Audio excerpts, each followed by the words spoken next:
বিসমিল্লাহির রহমানির রহিম। আসসালামু আলাইকুম ওয়া রাহমাতুল্লাহ। চৌকিদার বাইতুল মামুন জামে মসজিদে পালিত হয়েছে দোয়া অনুষ্ঠান। তিনবারের সাবেক প্রধানমন্ত্রী দেশনেত্রী বেগম খালেদা জিয়ার দীর্ঘায়ু কামনা এবং সুস্থতার কামনার জন্য অনুষ্ঠান আয়োজন করা হয়েছে চরহোগলা বুনিয়া চৌকিদার বাইতুল মামুন জামে মসজিদে। উপস্থিতি মুসল্লিয়ান একরাম এবং বিএনপির অঙ্গ সংগঠনের সকল নেতৃবৃন্দ মিলে আল্লাহর কাছে ফরিয়াদ করেন আল্লাহ যেন তাকে সুস্বাস্থ্য কামনা করে, দীর্ঘায়ু কামনা করেন। আল্লাহ পাক যেন সহি সালামতে তাকে সুস্থতা দান করে। দোয়া শেষে সকলের হাতে তুলে দেওয়া হয় মিষ্টান্ন।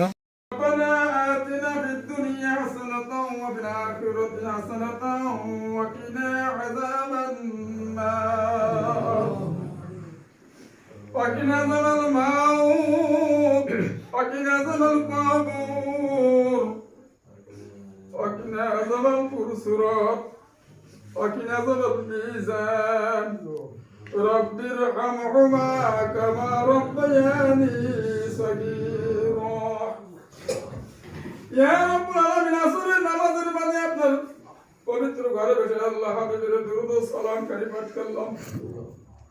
পবিত্র কোরআন থেকে কয়েকটা আয়াত পাঠ করা হলো। সূরা ইখলাস নবীজির গায়ে এমন ভাবে মারছে, মায়ের জোরে মাওলা পাহাড়ের কিনারে যায় কাঁদছে আর বলছে বাবা নাই মাও নাই। দয়াল নবী নবীজির রওজা বাবার কাছে নিয়ে পৌঁছাই দিন। আমিন। ইয়া রাব্বুল আলামিন খাস করে মাওলা নবীজির স্বপ্নের মাধ্যমে আল্লাহ প্রত্যেক ভাইদের কাছে জিয়ারত করে দাও।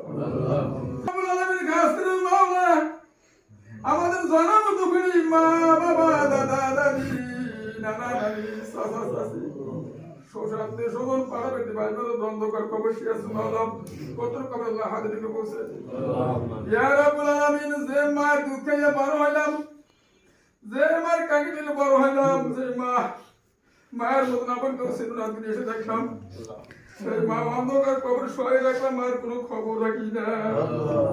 ইয়া রাব্বুল আলামিন মারি দিয়েছে মাকে পুঁতে রাখলাম কবরে দিয়েছে, জানি না তুমি মার কোন হালত আছে ভালো দয়া করে আমার মা গুনাহ খাতা মাফ করে জান্নাতুল ফেরদাউস নসিব করে দাও। ইয়া আল্লাহ খালেদা জি অসুস্থ মানাম তুমি সুস্থতা দান করো, হায়াত দান করো আল্লাহ, সুস্থতা দান করো, হায়াত দান করো আল্লাহ। তার দারুন ইসলাম কায়েম হয় আল্লাহ, ইয়া আল্লাহ তার দারুন ইসলাম কায়েম হয় আল্লাহ, তুমি তার সুস্থতা করে দাও আল্লাহ, সারা সুস্থ রেখে দাও আল্লাহ। এতে ভাইরা আল্লাহ তার তিনি অসুস্থ করতেছেন আল্লাহ দয়া করে আমার হায়াত দান করো ইয়া রাব্বুল আলামিন। ওগো মালিক তুমি ছাড়া আমাদের কেউ নাই, ওগো মালিক তোমার দরবার থেকে যদি হাকাইয়া তাকাইয়া ধরে যাওয়ার মতন কোনো কায়দা নাই। দয়া করে মা প্রত্যেক ভাই থেকে নেক বকশিশ পূর্ণ করো, মাথা মধ্যে যাওয়ার মতন তৌফিক দিয়ে দাও, ইমানকে মজবুত করে দাও, ইমানকে মজবুত করে দাও, রাহাজানি দূর করে দাও আল্লাহ। আমিন রুজিক আমিন। পাক কলমা তোর লা ইলাহা ইল্লাল্লাহু